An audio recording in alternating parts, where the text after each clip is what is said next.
안녕하세요. 뉴스반장입니다. 2021년 문재인 대통령의 신년사에는 이명박 박근혜 사면이란 말은 없었습니다. 이로써 모든 게 다 정리됐는데요. 문 대통령은 이낙연 대표의 의견을 받아들이지 않은 겁니다.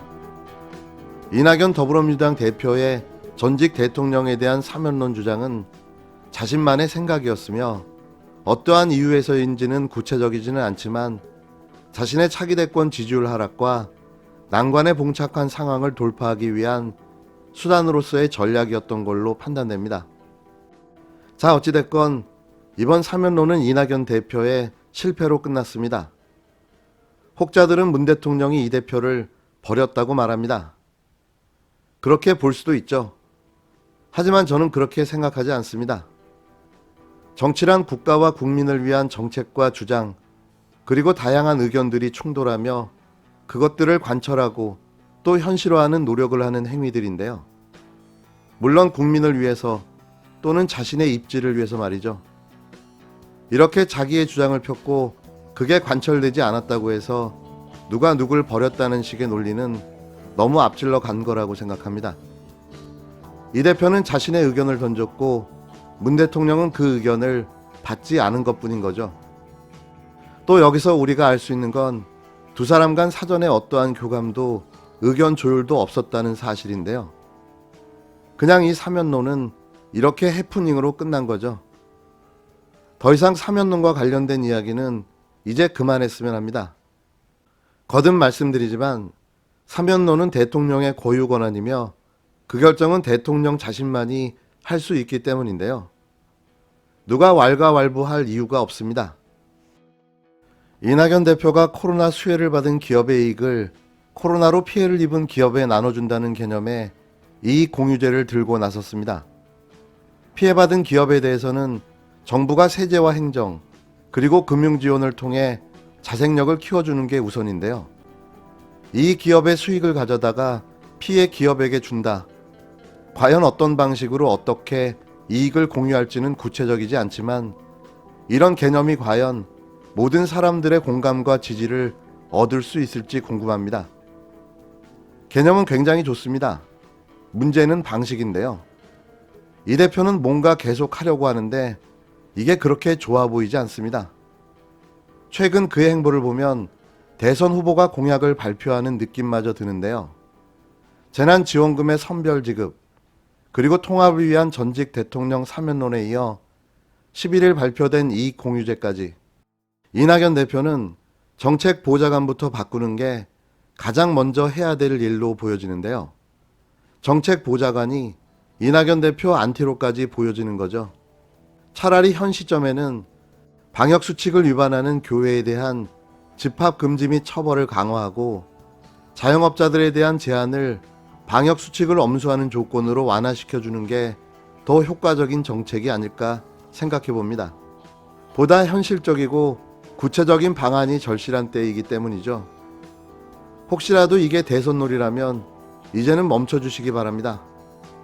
당신의 행보가 민주당과 문재인 정부의 추락을 이끌고 있습니다. 또 어제의 우려가 현실이 되는 순간도 있었는데요. 11일 TBS 김어준의 뉴스공장에 복귀한 김어준 총수의 언급이 있었죠. TBS 캠페인은 일합시다라고 했지만 자신은 그렇게 될 리가 없다라고 했다는 빵 터지는 반론이 하이라이트였습니다. 그런데 만 하루가 지나지 않은 상황에서 나온 검찰 수사 착수 기사. 기사 타이틀도 재밌습니다. 김어준 궁지에 몰리나 검찰 TBS 선거법 위반 수사 착수. 이 코미디 같은 상황이 현실이 되어버렸습니다. 이 또한 지나가겠죠. 하지만 국힘당의 코미디에 장단 맞춰 놀아나는 윤석열 정치검찰의 한심한 작태가 오랫동안 재밌는 추억으로 기억될 듯 합니다. 검찰 수사 절대로 될 리가 없다.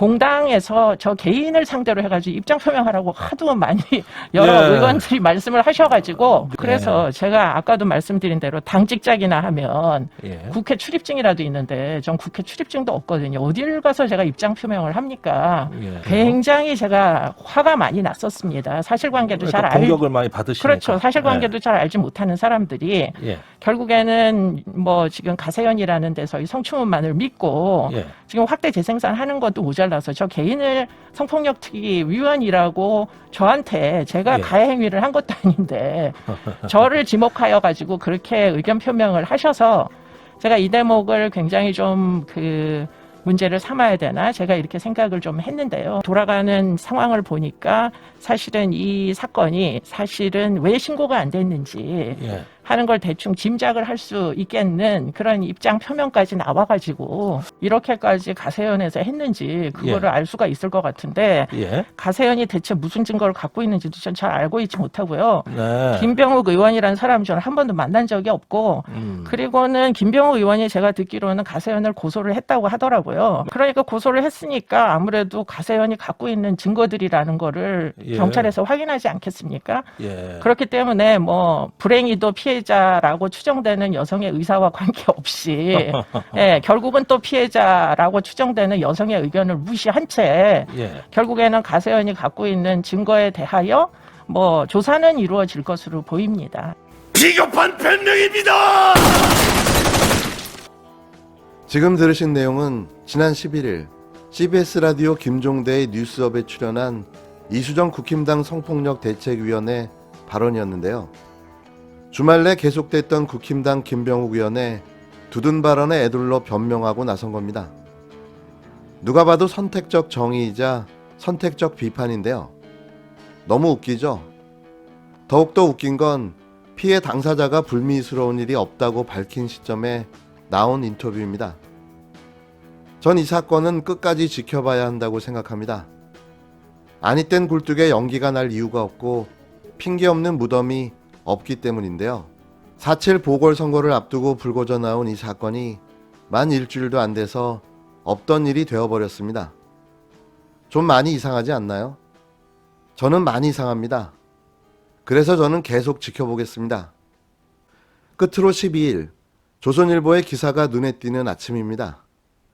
이 기사는 이렇게 시작됩니다.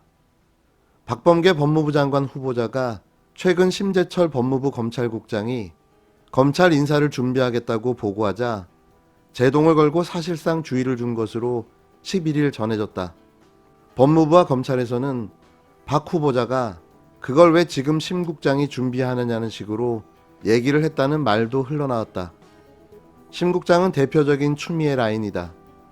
작년 말 추 장관이 밀어붙인 윤석열 검찰청장 징계 국면에선 제보자와 증인, 징계위원 등 혼자 1인 5역을 담당했다. 이번 검찰 인사는 일단 1월 말 간부급, 2월 초 평검사 인사의 수순으로 예정되어 있다. 박 후보자가 심 국장에게 인사 준비를 중단하라고 한 것을 두고 검찰 일각에선 지난 1년간 추미애 라인만 중용했던 인사기조에 다소 변화가 있을 거란 관측도 나왔다. 조선일보의 기사의 의도는 두 가지로 읽힙니다.